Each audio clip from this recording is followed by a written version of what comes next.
Yes, sir, that's my baby now. Oh, bottom. Rickety-ting, rickety-ting, rickety-ting. Rickety-ting, ting, ting, ting, ting. Ta, ta, ta, ta, ta, ta, ta, ta, ta, ta, ta, ta. Rickety-ting, rickety-ting, ta, ta, ta, ta, ta, ta. Rickety-ting, rickety-ting, let's go, man, let's go.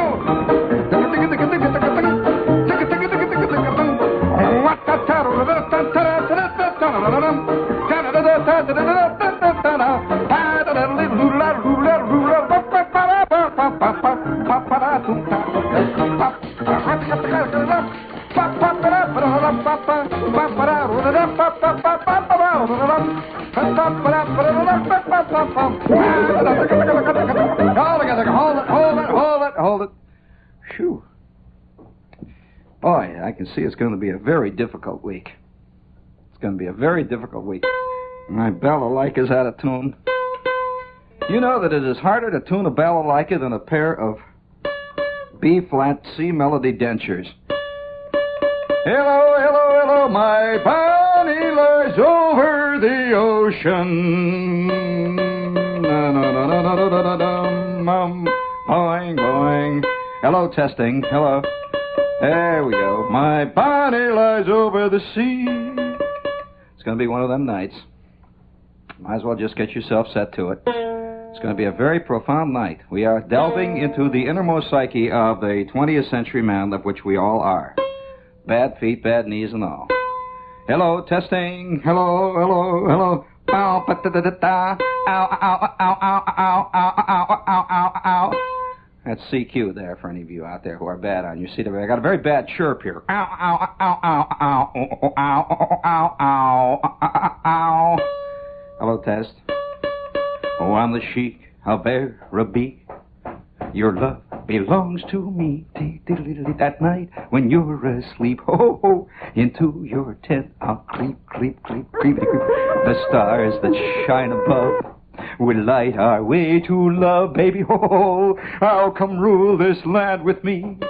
I'm the Sheik of Araby. I'm the Sheik of Araby. Oh, your love belongs to me.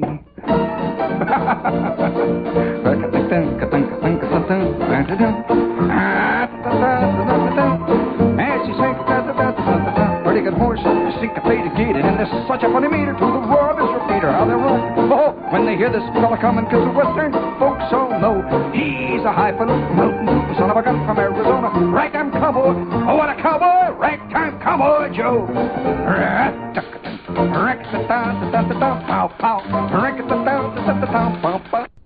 We'll get down with the serious things here now. We'll start delving into the innermost psyche. Let's see, what's the first thing? Yes, I'm going to support unqualifiedly the Red Cabbage Drive, which has just been... Come on, you guy. I'm very serious, you know. When I demonstrate, I'm going to demonstrate for something that makes it. Red Cabbage. I'd like to know whether if there are any other are there any other Kohlrabi addicts out there? Kohlrabi, I'm serious. Of course, the Kohlrabi became extinct about 7 to 8 years ago. The last Kohlrabi plant was found growing in northern Ohio, and they tried to keep it alive for a while, and it passed away in the summer of '54. What was that? No. Kale, no, that's money. That's what we make here at WOR. Of course, the distribution, as Mr. Leader pointed out today at the meeting, is not very equitable. However, he says, we've got it. We keep it in big bags here. And he says, the right people get it. Not always. He said, but the guys who do get it know how to use it better than those guys who don't get it, who perhaps deserve it more, but wouldn't know what to do with it if they got it anyway. And if they got it, it would spoil them rotten, and they wouldn't do it right anyway. All together. Them as gets. Them as got it, always gets. And once more. And more and more. Oh, they once all they can lay their hands on. Those great big money hooks. Hold it there, gang. Hold it. A little excitement here tonight. Well, looks like the word is getting out now that we're going to be at Rutgers this week, and already the troops are angry, and the demonstrators are making up their signs. I tell you what, I hope to be met when I show up at Rutgers this week. When is it, Friday or Thursday? Friday? We're going to be at the Ledge Friday, and I hope to be met by 17,000 demonstrators holding great big signs with just an enormous anguished question mark. Also, one big sign that says, shame!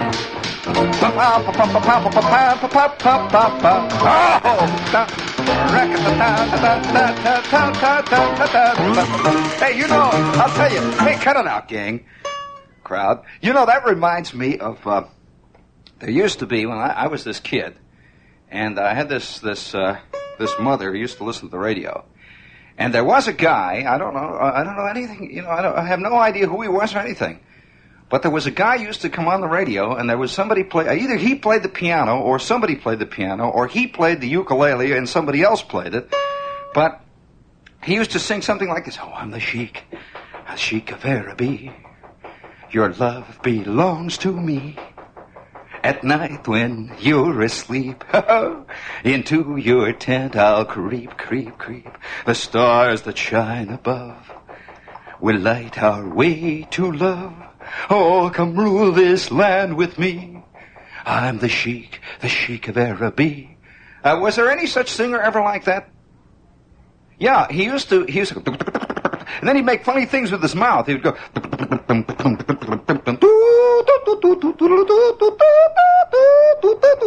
that's what he would do. Now it's coming. Now keep it real down quiet. Real quiet. See, he's going like this. Hello there, everybody. I'm the Sheik of Araby. Oh, is everybody happy? Your love belongs to me. Oh, at night when you're asleep, baby, into your tent I'll creep, creep, creep. Oh, the stars that shine above, oh, will light our way to love, love, love, love. Come rule this land with me.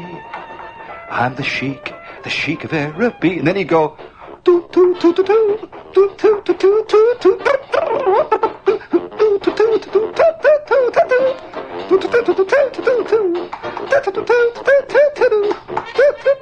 Yes, I'm the Sheik of Araby. Your love belongs to me. I'm the Sheik, the stars that shine above. Oh, yes, we'll light our way to love, love, love. Come rule this land with me. I'm the Sheik of Araby. I'm the Sheik of Araby. Oh, your love belongs to me. At night when you're asleep, baby, oh, into your tent I'll creep, shine above those stars, they'll light our way to love. Oh, come rule this land with me. I'm the Sheik of Araby.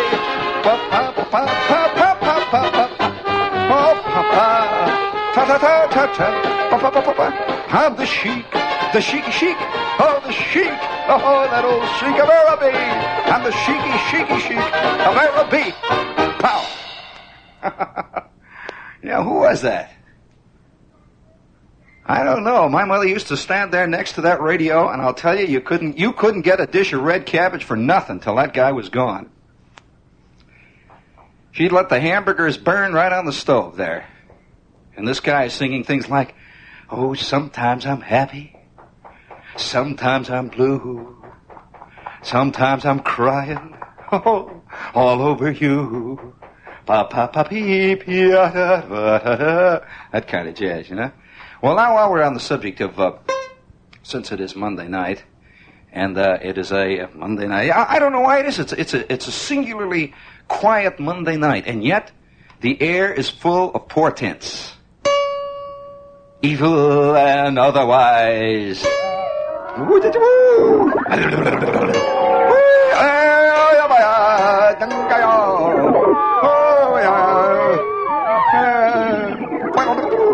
Evil, boil and bubble, what evil I see. Yes, toil and trouble, boil and bubble. Oh, evil portent, Sucking evil, potion of the vile hinges of Hades. Ga-dum, ga-dum, ga-dum. Hello, test. Another flat, for crying out loud. Oh, boy, you know that reminds me. You know, I don't know, this is something probably girls don't understand. Maybe they do, I don't know, but they can't understand it from the male point of view, Tony. And that is the thing. When you were about, probably about 15 years old, you know, and you're taking this chick out, and you are trying to get up the guts to put your arm around her, either in the movies, or on a swing, or in the front seat of a car when you're driving, you know, and then you pull it back, and she says, "What's the matter?" I said, "Well, I have this coat's got a thing up here on the, it's sticking me up there at the top, a crummy thing, that horsehair," and you pull it out, and then you sit there for a while, and then your arm begins to slowly. Well, I'll tell you what happened one time. It must have taken me about 3 weeks to get this girl from riding on the running board into the car. You see? I'm sorry, Tony. That's the truth. She came from a very scared family, you know, the kind that wore very tight hair curlers all the time. And they wore hairnets on their head, you know, the kind that grandmothers wear in the morning with the boudoir stuff. And yeah, she wore bathrobes and all that. And I used to remember, it was very different. She was a very nervous girl in a very nervous family. And so the first time I took her out, I had borrowed the car, and she insisted on riding on the running board. She said, "I just like it out here," you know, the wind blowing through her curlers. And I'm sitting in there. Well, it took me about 3 weeks to get her inside the car. And then gradually I began to work either way, you know, it was very difficult. I decided to meet her halfway. Have you ever driven a car from the middle of the front seat? You got your arms over here like this, and she's crowded up against the door, and you're encouraging her. You see, you're sitting there sort of sideways with your foot over there on the clutch, trying to make it go. Well, finally, I got her worked almost over to the center of the front seat, you see. And everything was going great, you know, just everything. I could just slowly working it like you're trolling for some giant bass in the weeds, and you finally got the bass interested, and he's beginning to look at the plug, you know, you've been working on it for a month.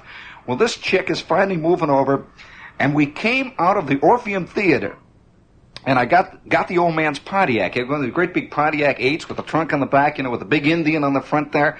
I used to love to polish that Indian, you know, on the front there.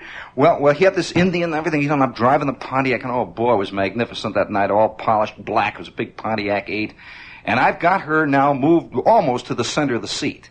And we left the Orpheum Theater, came out of the parking lot, and we're whipping along the country lane, you know, with the trees going, and my arm is slowly going up like that. And by George, she begins to slowly move over towards me, and she is now in the crook of my arm, and I'm breaking out in a fantastic sweat, you know.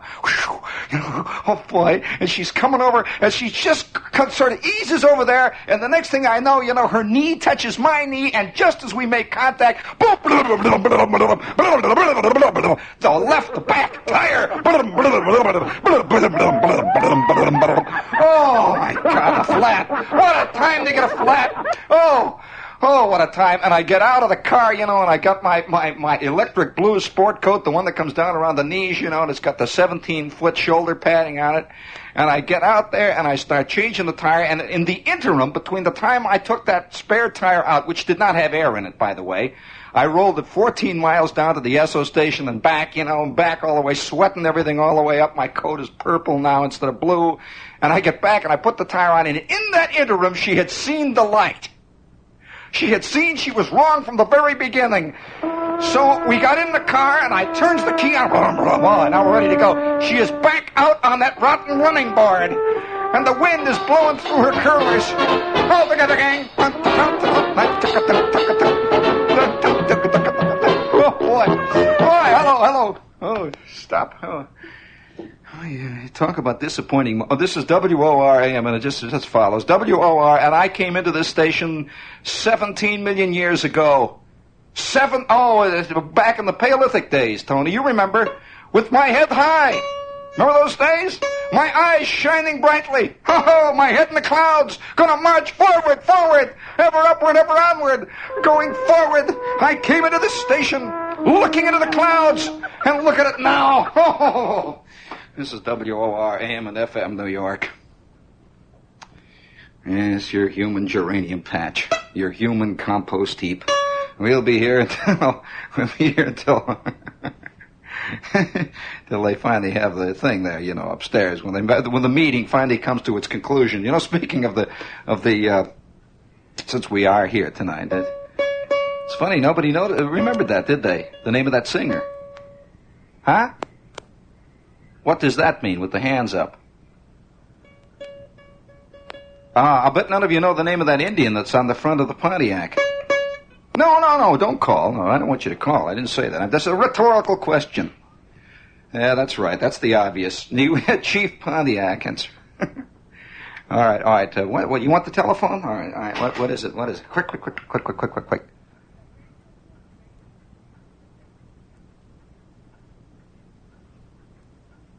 Yeah, well, it was about 15. See, the memory is imperfect, all of you people, as you know.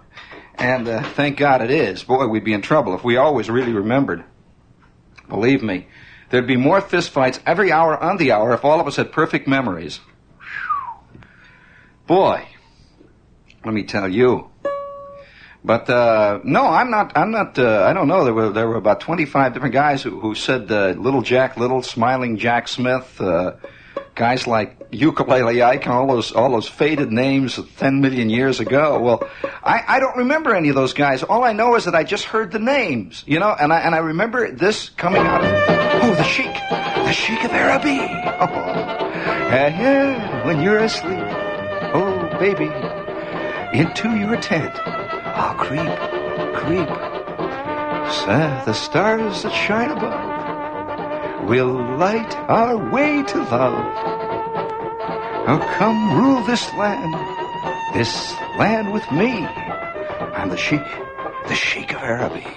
Ba-pa-ta. See how little you could get by on in them days? Well, look at me, for crying out loud. Here we are. But that's neither here nor there. Things are looking up one way or the other.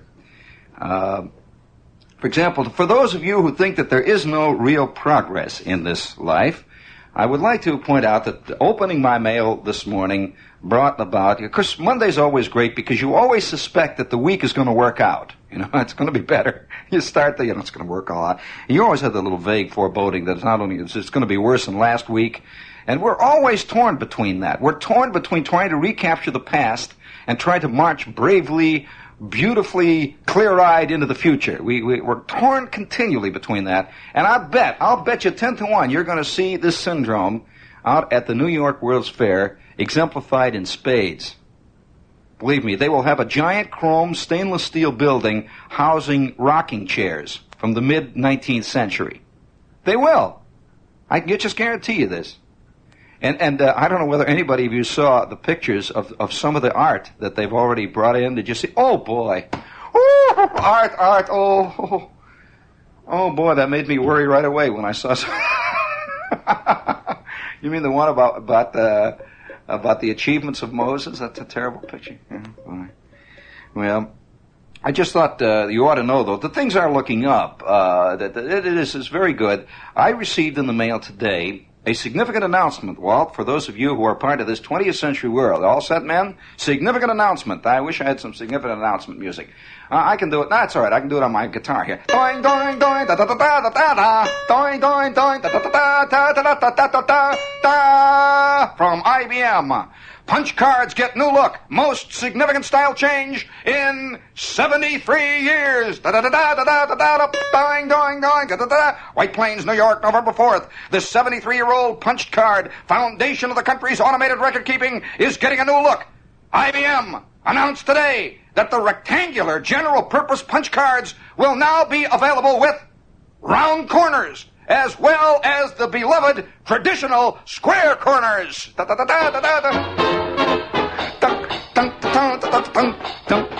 Beloved square corners. Oh, I'm the Sheik of Araby. My God, I'm the Sheik. Hold it there.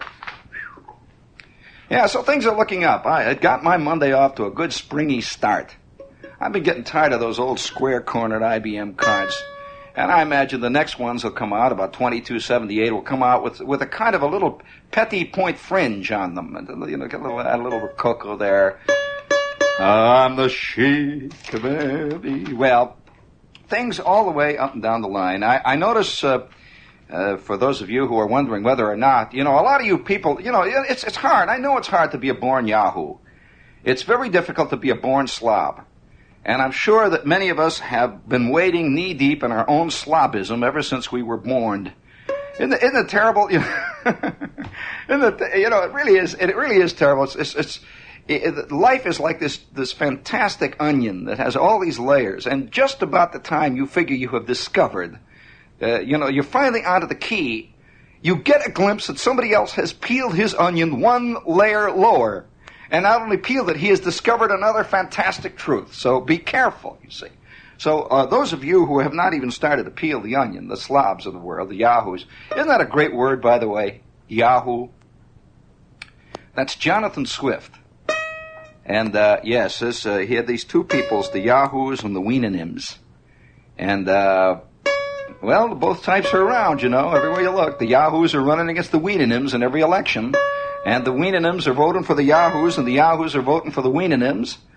And, hello, testing. Hello. Now, as I say this afternoon, the mail was good. And we have brought you, as harbingers of good greetings and good tidings this week, we're preparing for the Christmas season. There's 30 more Christmas shopping days, as John Gambling so succinctly and with great insight put it this morning. John was very good on the time this morning, too. He's very good on that. And, yes, John is the only guy I know. Of course, there's several guys here. Al, it's funny, Al McCann is the only one who does a Byzantine station break on WOR. It comes out, it's really earlier than, it's more, by George, I'd say it's more Gothic. He comes out with a Gothic station break that walks out there and stands in the middle of your living room, roughly the way that Crosley, that Crosley Gothic neo-Renaissance Notre Dame model used to come out. That big upright radio, with the airplane dial in the middle of the Notre Dame Cathedral speaker thing, the whole thing. It's very good. He's got that. It's time to make a station break. This is WOR, your RKO General Station, your family station in New York. And now back to the specials at Mohacs, the frozen asparagus. It's very exciting radio. You can just sit there and it tingles. It goes up and down and gets your knees all warm and gluey. And you listen to it. It really does. It comes out and touches you right where you live. Of course, the thing is that most of us live where we never want to admit where we live. And it's very hard to bring about to believe there. Yes. Excuse me. I forgot to bring you the good tidings that at UCLA, and as you know, the West Coast has always led in cultural achievements in the last 50 years in one kind or another. I mean, it brought to us such giant intellects as Stanley Kramer, Tony Curtis, Doris Day. It's all kinds of big people there have been molding our culture like the silly putty that they made it into. But Hollywood's got all kinds of things, and among other things, it has UCLA. And out there at UCLA, the University of California at Los Angeles, they have now a new course called Sensitivity Training.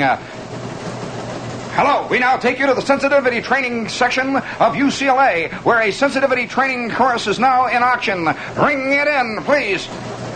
Ladies and gentlemen, we're speaking to you now directly from the floor of the sensitivity training session, now in full swing here at UCLA. I'm speaking to you very quietly because the people are exceedingly sensitive who are now working in this training section. They are seated in a circle. There's 22 students now, all working on a sensitivity problem. They are waiting to see who has the first trauma while we watch, and we are waiting for the first nervous breakdown. A young man is now he's standing up now, a young man with high cheekbone. Ah! Beautifully done. He's falling on the floor now. They're all standing over him. A magnificent example of sensitivity in action. And now, ladies and gentlemen, we return you to our studios in WOR in New York City. We return you from the campus of UCLA, the University of California at Los Angeles. The sensitivity training session is now in action. Take it away, WOR. Whew, it was exciting. Boy, oh boy, that's a 3-credit hour session, too. Yes, it's an elective. It's a phys ed department there. Oh, I'm the chic of Araby. Yes, they have a sensitivity training section there. And they have other things there, I'm sure, that eventually there will be the broad outlook training. section, where it broadens your outlook and give. There will be also, I'm sure, insight courses. They'll have that little one going there. Students, today, as we're taking up the preliminary course in Insight, we would like to refer you to the reading list, which is tacked up on the rear of the platform there. As you leave the classroom, you'll see it over there on the bulletin board. The ones that are starred are the required reading texts for Insight. Now, those of you, as we're opening the course, we'd like to tell you that those of you that pass this successfully with better than a 95 average, you will be allowed to get into the sensitivity courses, which sensitivity 1 and 2, and sensitivity 3A, which is for the graduate level of sensitive people. However, you must have the prerequisite of the basic broad outlook training, which all of you have, or you wouldn't be here today. Now, we're going to run over a few basic principles this afternoon in our first course. Now, for those of you who are looking for insight, Hello there, testing. Oh, I'm the Sheik of Araby.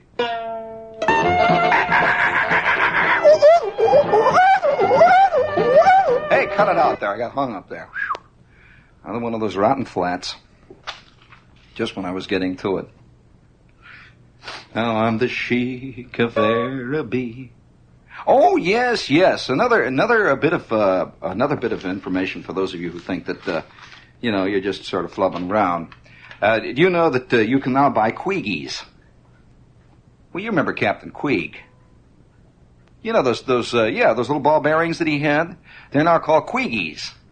You can get a set of Queegies and make a wonderful Christmas gift. And for those of you who are looking for a really interesting Christmas gift, we would like to suggest Queegies. Develop a nervous habit, get rid of an old one, or just raise Cain. Be mutinous with Queegies. Queegies are authentic solid chrome steel replicas of those used by Captain Queeg himself. Better than doodling, pencil biting, ring twisting, nail biting, or finger drumming.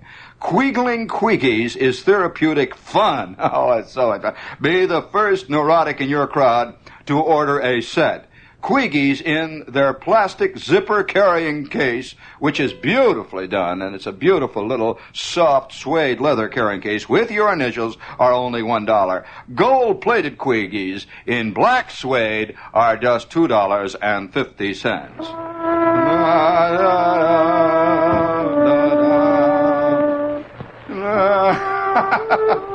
Just thought you ought to know there's good things in the wind. Oh, speaking of good things in the wind, do you remember a couple of semesters back, we did a thing about a story about the Phantom ice skater of Saginaw, Michigan? Remember that? The Phantom skater? Oh, sure. Oh, yeah. There's all kinds of things. You know, the belief in magic and the sinister. Now, I'm not talking about the occult. I'm not talking about the people who read the palms and all that jazz. This is not Long Johnville. I'm talking about something entirely different. That the strange belief in ritual of one kind or another that mankind has always carried with them is always laced with that one word or that one phrase. You never can tell. You know, everybody gets a little bit nervous, no matter what it is. You know, they could be the hippest people in the world, and they can stand around there and they look up at this giant cathedral. It somehow makes them a little nervous. They don't quite know why, or they'll the business with the cats and all that stuff. Well, one time I was in a play, and I was playing Mephistopheles, and it was in a modern version, and it was a fascinating play. Really, there was a lot of things wrong with it, but it was one of the most interesting things I've ever read, I've ever been in. And it was a rewrite of Faust in modern terms. But very funny, a lot of strange, interesting attitudes and so on in it. And I'm playing the devil, you see. And one night, after we'd been playing for a week or so, and, you know, it's really working in now. It's really being able to, you know what you're doing out there, and you really feel good, and it's working great, and having what they always say in the theater, having fun with it, and so we really were, see. And there was a scene where Mephistopheles, or M, comes into the laboratory. Now, Dr. Faustus in this particular play was an ancient scientist. He was, of course, which is what he was in the original Goethe version, but This Faustus, however, was a modern scientist, say something like Einstein or one of the great old men of science like Bertrand Russell or somebody. But it was Einstein, really, somebody like that. And I crept into his laboratory. You see, he had made the bargain, and he decided. He's sitting there, and he's an old man, and he's worried about the contribution he had made to the atomic bomb, when all of a sudden I come running out, just as he's about to commit suicide, I come running out of the audience and say, wait a minute here. And he looks up, what? Who are you? I said, well, this doesn't make any difference who I am. But what you are about to do is pretty ridiculous. How would you like to do it all over again? What do you mean? How do you mean? Who are you? Who are you? I said, well, now, just a minute here now. I've been listening to you talk about all this stuff. You got this conscience, this stuff about how it bothers you, that you didn't do anything for mankind. You created the atom bomb, and you want to commit suicide because of Hiroshima and all that stuff, right? Yes, oh, I have done a terrible thing. I want to commit suicide. Wait a minute. Hold it. I'll tell you why you're bugged. Because never once in your entire life, not once, did you swing. Not once did you swing. What do you mean? What do you mean? So, that's all right. Don't argue. You're only fooling yourself. You're not even fooling yourself. You're not fooling me. I just know that you're bugged because not once did you swing. You didn't. Not once did you ever really get the bit and go, man. Not once. So, no, all right, now look. I can make it more fantastic for you than you could. I said, now look, old man. Look me in the old eyeball. You know the wildest dreams that you've ever had in your life? What do you mean? The wildest dreams you've ever had in your life? I can make them come true in spades. In fact, stuff that you never even dreamed of. How about that? I said, no, it doesn't make any difference. You just think about it. You just think about it. Well, it goes without question which way the decision went. And so, a few moments later, I am in the darkness of the laboratory. This is the whole point of the story. I'm in the darkness of his laboratory, see, and he is sitting there, and he's got this lab. You see, he's a scientist. So I go in there and I says, let's see what you've got. I'm walking around, and it's in the dark, and it's purple lights. Oh, I'm a fantastic devil, incidentally. And I'm walking around, and they got the bottles, yeah. Ah, yes, I see you have a nightshade, deadly nightshade. All right, now let's see. And I go over to the sink, and now they only see a little light flickering on my face, a purple light. That's it. I pour a little of the water into the... It bubbles up.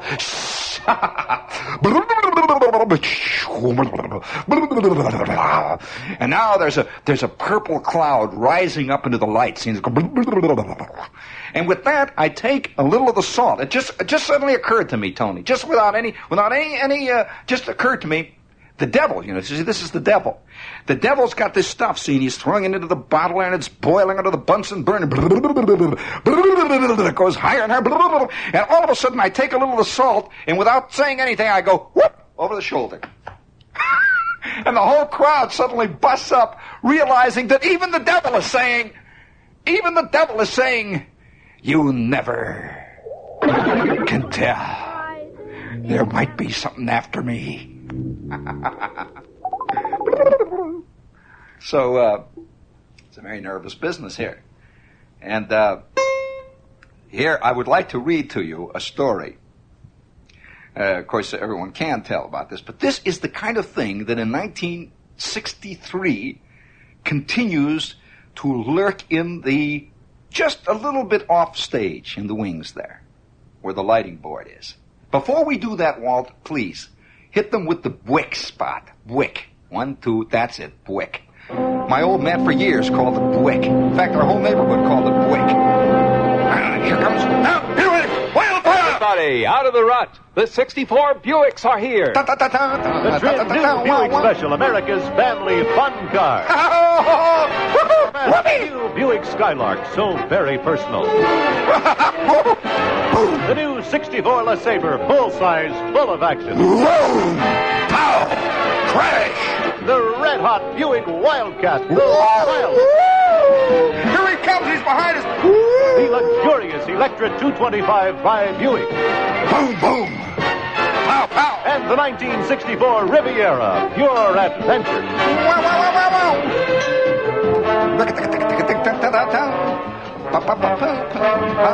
wow. See these 6 great cars at your quality Buick dealer now. Above all, they're Buicks. Quack, quack. Okay. Now, let's, you want to hear that story? Okay. It's lurking in the wings. Wait till you hear this. Just hang around for a minute, Tony. All right, quick. 1, 2, 3.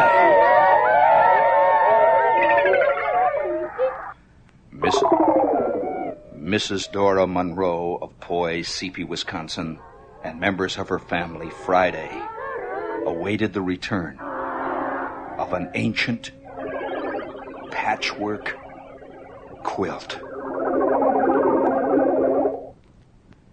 They are sure the mysterious quilt will pass a test before an impartial board of 6 women and demonstrate that it has a heartbeat.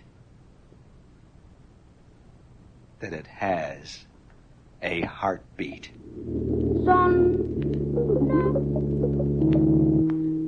That it talks to people, heats up, tugs its way off a bed, and then by itself crawls under furniture and is watched over by a man who has no face.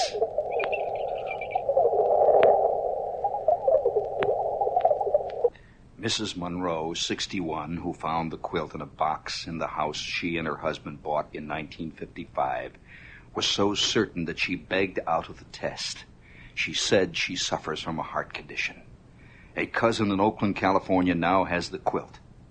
A psychologist at Marquette University who preferred to remain unidentified said he believed the entire affair was due to group hysterical. So who's hysterical? Asked Mrs. Nancy McHugh, newspaper correspondent. Mrs. McHugh and 5 other ladies want to act as an impartial testing board. They've asked Mrs. Monroe to request her cousin to return the quilt by air express, and they will pay the charges. The ladies will gather at the home of Mrs. Arthur Fraser to hold a silent vigil over the mysterious patchwork quilt.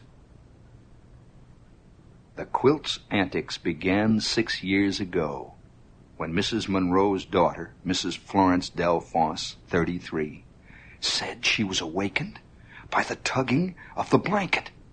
It reportedly cried out in a plaintive voice, "Give me my Christmas quilt." Another member said the quilt then heated up and tried to crush her as she lay in bed. Another said that it floated in the air, and all said that the quilt, in full view of every one of them, crawled off the bed and under the bedroom furniture. They could play tug-of-war with the quilt if they chose. Mrs. Monroe said her granddaughter's boyfriend took the quilt to his home at Wincon, Wisconsin. He said that sometime after midnight, the quilt began moving. He didn't believe the story at all, and suddenly the quilt began moving. It awakened him. He got out of bed, sat up in a chair, and watched as the quilt quietly straightened itself out and sat up in an L-shaped form. At that moment, he said there was a knock on his door. He answered it to see a man standing, wearing a farmer's hat, in the doorway, pouring rain, but with dry clothing. The boy said the man had no face, turned and walked off into the darkness without speaking.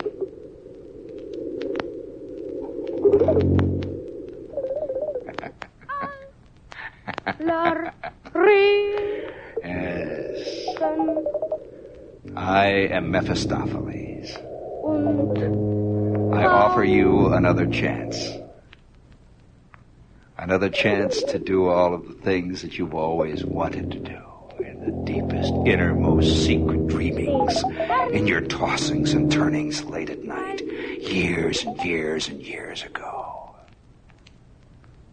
I offer you another chance. It doesn't do you any good to lie. Because you see, I know. It doesn't do you any good to protest. No, don't protest. Sit down, sit down. It's entirely up to you. If you don't wish to take advantage of my offer, why, I'll leave this house tonight and never return. It's entirely up to you. So don't get nervous. Just think about it, but think about what you're thinking about. Think about what you're turning down, man. What is life? Think of the things you've missed. Think of all those quiet evenings in spring and in summer with the smell of the forsythia coming in through those soft spring curtains. That's right. There, I'm glad. Now here, just take this contract and we'll sign it. We'll need a little of your blood, of course. That doesn't hurt. You've spilled a lot of blood in your time. There, just sign your X down there at the bottom. Don't bother to read all the fine print. It's just routine, you know.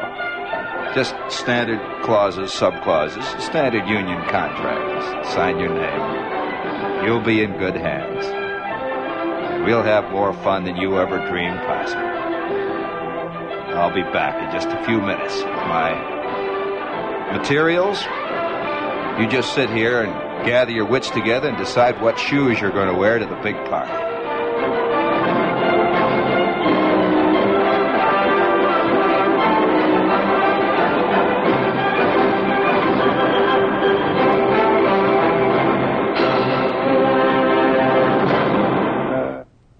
This is WOR Radio, your station for news. Something old, something new. That's Joe Franklin's Memory Lane every weekday afternoon at 12:15 on Channel 9.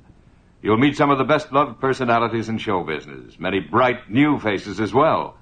Enjoy an hour with Joe Franklin, his old-time movies, nostalgic music, famous guests on Memory Lane, weekday afternoons at 12:15 on WOR-TV, Channel 9. Next, Long John Neville here on WOR AM and FM New York at midnight.